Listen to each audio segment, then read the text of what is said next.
Hey skiers, I'm Jeff from skiessentials.com. I'm Bob. Happy Friday and happy Halloween. Yeah, welcome back to our top five Fridays ski industry news videos. It is a little bit of a tongue twister, and I don't think it's ever tripped me up like that. No, it's my fault for adding another thing after Happy Friday. Yeah, I didn't know what to do. Yeah, Yeah. it happens. Well, anyway, it's an exciting day here at Ski Essentials for several reasons. Many of them we'll cover in the news.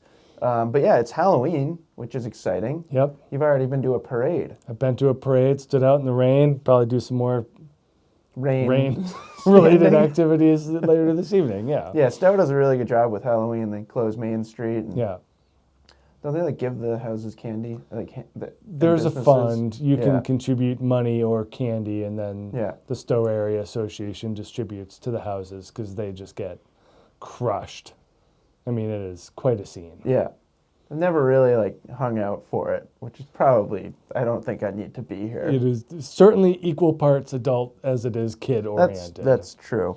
In other news, we just started a anniversary sale. So we actually did an anniversary sale last year. Last year we were celebrating, kind of heading into our 40th season in business. And we just liked the theme. So we're kind of turning it into what's probably going to become an annual thing where, this time of year we just kind of celebrate our anniversary and hold a big long sale. So kind of the highlights are $50 off our ski and binding combos and snowboard and binding combos for 2026 product. And I should mention that $50 is on top of basically savings that we already work into the skiing binding combos. We don't need to get into the details of MAP policies and how all that works, but it's essentially our way of being able to offer new product for a little bit less. Yep. And then, we're taking an extra $50 off. The same is true on complete packages for 2026 ski, snowboard, and cross country. Generally, our complete packages are more focused on the value-conscious consumer, which often aligns with more beginner intermediate level skiers, which often doesn't necessarily align with our YouTube audience, but perhaps somebody that might benefit from that. Yep. We also, we've been working the past 4.5 hours on kind of overhauling the way that the site looks. And you're going to see a lot of shop by price tiers all over the place because, as is often the case, we have tons of past year product, and we're always looking at better ways to navigate through those. I mean, that's how I shop. Kind of me too, yeah. We were talking about the other day. Yeah, both on our site and others. Yeah. I'll get to a brand or a thing, and then I'll go by price. Yeah. So, makes sense. Yeah. Don't tell my wife I was doing that with Golf R's the other day. It's all good. She wouldn't mind. She knows my aspirations. Moving on. This is the remnants of our most recent ski comparison, which just went up today. We've been posting a lot of them on Friday, which is not really normal for us. This is just a busy time of year, so it's been tough it's basically taken all week to get them together. But this just went up today. Take a look at that. As always, there were people asking where certain skis were, and we did talk about it in the beginning of the video, and I'll double down on it. Bob and I never want to leave out a ski.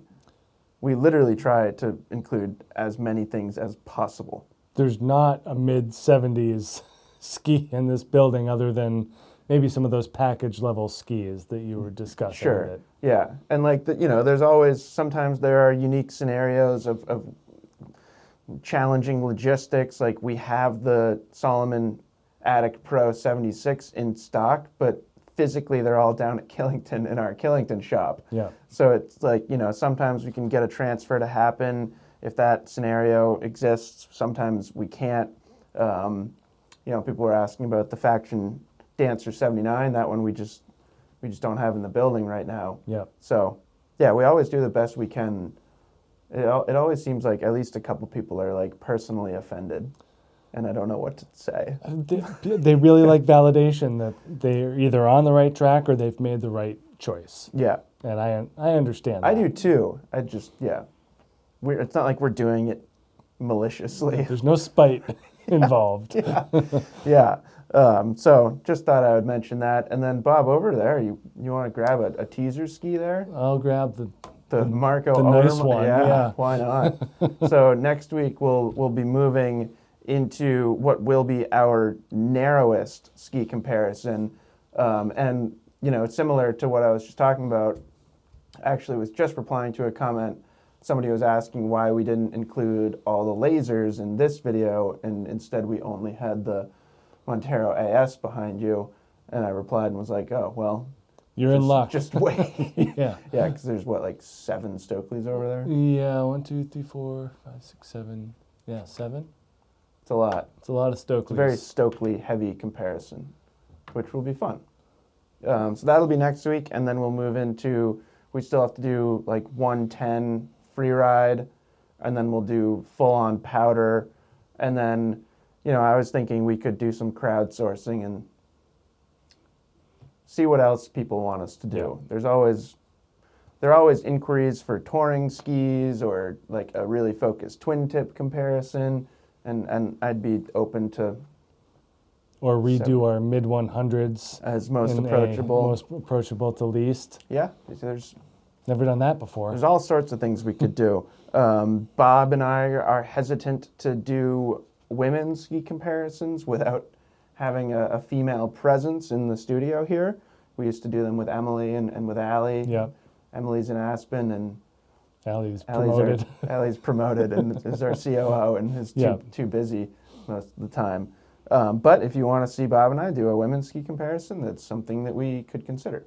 There's also, like, in my mind, they're all unisex. Like, I know that the people don't it- shop that way. It feels but- like it's getting closer, doesn't it? Yeah, and if anyone ever has specific questions about whether there's a women's version of the ski or if there's a difference, like, we're happy to take those on a case-by-case basis. It's pretty fascinating because, like, we collectively and individually are involved in like a fair amount of industry conversations and conversations with different brands, and it's still like you still have people literally talking about it in two opposite, like completely opposite ways with Yeah. 100% confidence. Yeah, that they're doing it the right way. Yeah, like one brand will be like, well, we know that like women are strong skiers and like they don't want their skis dumbed down and they want it to be like the men's skis, and then you'll have another brand be like, no, women squarely want their own space and their own focus and their own products. Yeah. And like it's like they're 100% confident in both ways. Yeah, I mean, whichever way It's works. kind of like both like, is true. But again, like the pricing thing, people still shop that way. People still shop Totally. men's, women's. Yeah. So something's got to give one way or the other. But Yeah. I was just talking to Solomon yesterday about how like some shops don't know what to do with the QSTs. right, And it's like essentially the first year that there's no women's QSTs, which is exceptionally ironic because in the past they were identical skis, just Right. different colors And and different different names. names. Yeah. And now they're different colors but the same name. And people that's don't know what to apparently do. too much. And it's just like, what are we doing here? I don't know. Yeah, and like I try to explain that to people all the time. I'm like, no, this was just the Lumen 98, or I forget what it was, but Yeah, I don't know. Yeah, I think Lumen was. Yeah. Yeah, Stella was Stella 106. 106, Lumen Lux was 98. 92. Yeah, Lux 92. yeah, Yeah, very it's just- interesting. It's super interesting, and I hate to say it, but it doesn't seem like there's a solution on the horizon. Nope. Anyways, that's it. I feel like we've been rambling for a little bit. You want to do news? Yeah, we had our tangent before the news today. Yeah, it's great. Yeah. Get it out of the way. Yeah. So topic number one, like I said, it's an exciting time of year. The Alpine World Cup season has begun. Did you watch any, Bob? No. Well, it's big in my household as I'm married to a former ski racer. Yeah. Ski racing ends up on TV pretty often, especially women's ski racing. And we sure were in for a treat. I mean, you must know because you read the news. I know the top U.S. women's The finishers. success. Yeah. Yeah. So, anyways, both the men and the women were in Solden last weekend. That's kind of like, at least for a while, traditionally been the start of the World Cup season. Overall, it was extremely successful. Some years watching that event is tough. There's a lot of grass and like the conditions don't look great. Yeah. It's kind of the classic ribbon of death. Some years it's canceled, and this year it was great. It looked very wintry, and conditions looked really good and really consistent. The U.S. women were absolutely dominant as a team, aside from not actually having the first place skier in the event. But aside from that, they did impressively well. So just running through the finishes here, we had Paula Moltzen in second. We had Michaela Schifrin in fourth, which deserves a note that she started this race ranked 30th. So it's like uncharted territory for Michaela, starting really late in the first runs and starting late and having poor conditions and then still finishing fourth, I think is very impressive. Attack from the back is what I hear it called in ski racing terms. There you go. That's what she did. Yep. And luckily for her now, she's ranked fourth. So she doesn't have to do that No. anymore. Made quick work of that one. Yep. And then we had Nina O'Brien in 6th and Katie Hensian in 12th, AJ Hurt in 13th, and Elizabeth Bocock in 19th. So if you're counting, Bob, that is 6 U.S. women in the top 20. Packed. 3 in the top 6. Yeah, it's pretty good. Yeah, very impressive, especially like, in an Olympic year. It's pretty exciting. Yep. It's fun to speculate about what could come.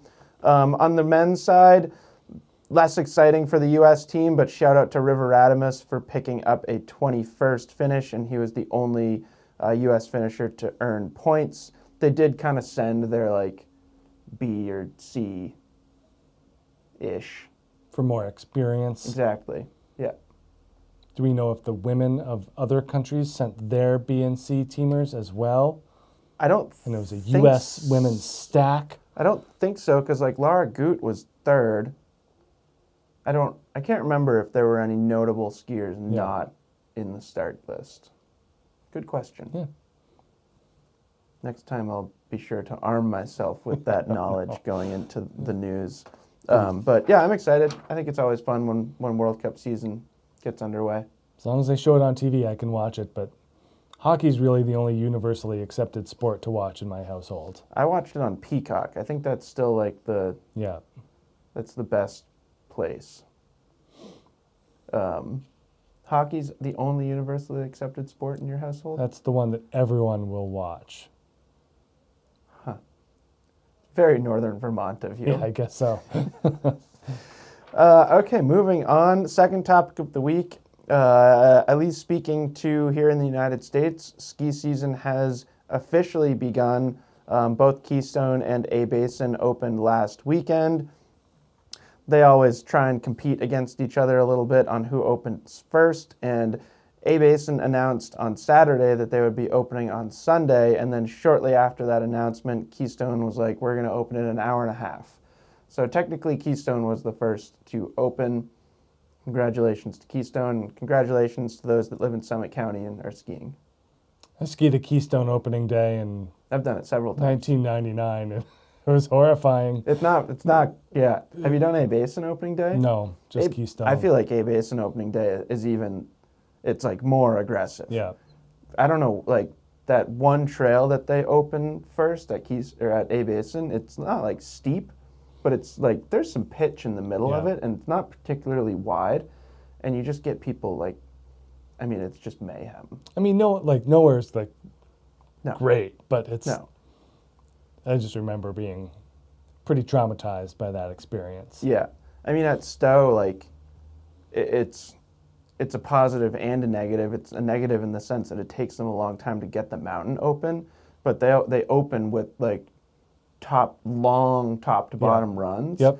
And it feels like it spaces people out because like no one has the legs to ski full top to bottom yet. I think it's like inchworm traffic. Yeah, like you run into people and then you separate and then you. Yeah. but it's not like full gun. Like A Basin, it's such a short run. It's Yeah. just like people are just flying. Crazy. So, anyways, Winter Park plans to open this weekend. I actually think they may have opened today. And then just here locally, it's not like Stowe will be running the lifts anytime soon, but Mount Mansfield's going to get like 2 to 4 inches tonight, and the extended forecast looks great for Yeah. snowmaking temps. Yeah, cold and snowy looking ahead. Yeah. So, fingers crossed. Yeah, That, I mean, tomorrow's November. I know. You know? I think we'll be skiing very soon, Bob. Third topic of the week. I feel like this announcement really, it like kind of missed, I'd say missed my mom and I by like 20 years. So pro skijoring is now a thing. We have a new league called Pro Skijor that will have 5 stops across Utah, Montana, and Idaho, and then a championship in Salt Lake City with a total cash purse of $250,000. Where are they getting this money from? I don't know. So they had a lot of sponsors. Did you go to their website? No, but sponsorship for has to be the answer. They have like a sponsored tailgating zone where you can like reserve an 8x8 foot tailgating area. Yeah, I mean, it sounds like it fits the vibe, I guess. Yeah, I think tailgating definitely fits the Yeah. vibe. Yeah, but I don't know. It's pretty cool. If you're unfamiliar with ski joring, it's like water skiing, but you're on alpine skis and you're behind a horse. Yeah, other than that, it's exactly the same. Yeah, And there's like obstacles and Yeah. gates and Yeah. it's wild. yeah, and yeah, I think I'm too old to be the skier. It looks Yeah. gnarly. Like you've seen footage of it, right? Yeah, it's a lot more chaotic And like abrupt. and aggressive. It looks like than- abrupt edge angle. Like Yeah. throw your skis sideways. Yeah. Like get over there as fast as you can. So Yeah. I don't think my knees would like it. They're like really aggressive with the rope, like Yeah. shortening the rope and Yeah. really adjusting their speed Yeah. that way. It's And then I think it's fair to say that my mom is a better horseback rider than I am skier. But Yeah. I think at her age she would I was I don't know, wondering be pessimistic. And I was wondering too if the horse, forgive my lack of knowledge, the horse driver, horse rider, I guess. it has a skiing background as well, and if they're in on the process, that the Yeah, I skier says, no, this doesn't work as well for skiing. You need to ride your horse this way, or No, they're if like the horse galloping. rider is like, no, I know what I'm doing. They're like galloping. So there's not much that like the rider can do. They just go. Yeah. You know- I bet like there's some amount of like figuring out like, hey, can you just slow down a tiny bit right here? Yeah. So I can like get over to this jump and not Yeah. be rushed. Well, like I don't 'Cause know. there must be some amount of like flow. Yeah. Like I don't know that much about like ski boat driving either, but it seems like they just like set it at 25 and go straight, and then the skier is responsible for Yeah. everything else. I actually don't know that much about that either, but I'm more like wakeboarding experience for me, and I'm pretty sure like modern wakeboard boats like steer themselves. I think you just set it like just go straight at Yeah. 21 miles an hour Yeah. and I wonder- make the wake this height. Yeah. And I wonder if it's the same for the horse driver. Well, the horse is alive, Bob. Which Yeah. That's So you got there's more input than in a boat. yeah. Yeah. They have personalities. Yeah. They can make decisions on their own. The boat can't make decisions on its own. But I don't know. Maybe I'll run into one of these in my winterly travels. Are they going to show it on TV like they don't show alpine ski racing? I mean, it would be like a huge miss for things like this if they don't just like stream it on YouTube. Yeah. It's not that hard. Well, it's like you look at the stuff that's on like ESPN too, like cornhole, like Right. the ACL is on that, but The Ocho. on the Ocho, but they don't show World Cup ski races. It is, yeah. I mean, it's interesting. Yeah. I think you could complain about that endlessly. Happy to. Okay, well, I'm going to move on so you don't have the opportunity. Fourth topic of the week, we've got some freeride skiing news, both from Natural Selection and from the Freeride World Tour. Natural Selection, the ski event, is going to make its return to Alaska. And in addition, we may potentially get a second event. There aren't really any details yet, but potentially a second natural selection ski event and potentially some sort of qualifier to get into it, which I think is cool. Did you watch this? I don't remember. Not live, but You watched some of the I watched the replays. The replays. I thought it was fantastic. Yeah, I think the general consensus was it was very well done, Yeah. and the skiers certainly made the most of their opportunities. Yeah, yeah. So pretty cool. And then the Freeride World Tour has announced 2 wildcard athletes. So basically given spots on the tour. I don't really know whether there were any like merit-based reasons or not, but both like deserving. So Max Hitzig will be back after missing last season due to an injury. And then I never really know how to pronounce the last name, but Sibyl Blanjon, who knows, on the women's side will be back. So excited both for Freeride World Tour and for, I think potentially 2 natural selection events would be awesome. That's it for the news, Bob. Now we've got some edits of the week. First one is the trailer for Mountains of the Moon from Chris Benchetler.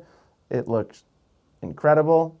Certainly a different looking movie than most other ski films. I was going to say a different production budget than most other ski films. Higher or lower? I would say higher. You think so? To me, there was some impressive cinematography just like in the trailer.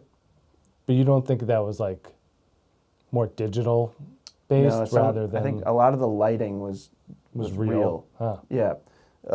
Like crazy LED lighting. They've got like LED lit skeleton suits, and then they also have like some pretty impressive actual animation and like all those things. Yeah. Unless you can do them all yourself and you don't care about getting paid. That's kind of what I thought happened. They all cost a lot of money. Yeah. So I'm really excited to see that. And then we've got Origin with Kai Jones from Red Bull. Always really, really fun to watch Kai Jones ski. He's just incredibly talented. And then we've got Seeing Flowers from Strictly and Level 1, which also looked really good. Some great skiers in that. I think it was about 10 minutes long. And then finally we have Phantom from Colby Stevenson, who I think I've said before, but it has really become one of my favorite skiers to watch. He's done a great job at blending slope style dominance and big mountain awesomeness. I think he skis with like a really nice mix of like style and fluidity, but also just like raw strength. Yeah. Like some of the most stylish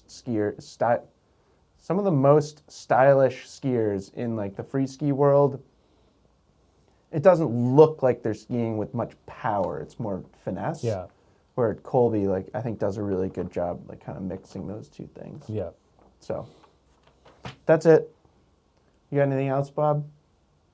No, looking forward to eating some candy tonight. Okay. Oh, did you do the candy draft? We do the candy draft, yeah. Oh, that's so exciting. The kids they're starting to push back against it, but... They're getting old for the candy draft? No, they just want all of their candy, which is an absurd amount that they get. Do you keep some? Like you?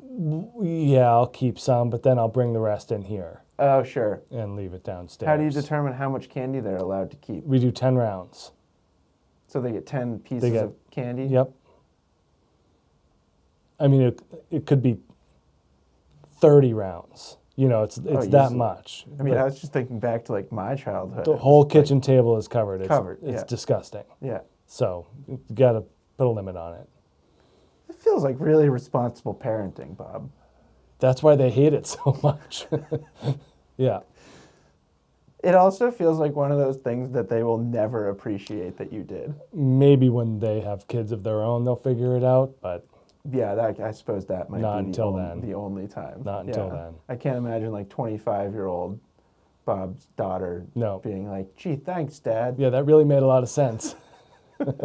No, they hate it. Well, anyways, good luck to your children in their draft. Yep. How do you determine first draft pick? Rock, paper, scissors. Like a round robin tournament? Yep. First one out, then the finals. Does it get like pretty tense? Yeah. Yeah. Fun. Yep. Kind of jealous. That's great. It's my favorite part. Yeah. Probably get some big candy bars in Stowe too. Yeah, I mean it's not 100% huge candy bars, but there's Some. some. Well, I'm looking forward to the report on who chose what and how heated the draft got. Yeah, I mean one of them just loves Reese's, so she'll pretty much focus her entire effort Just on. hoards the. Yeah. So there's strategy involved. Well, tell them I say good luck. I will. Hope everyone has a fantastic Halloween evening, great weekend, and we'll talk to you next week. Bye.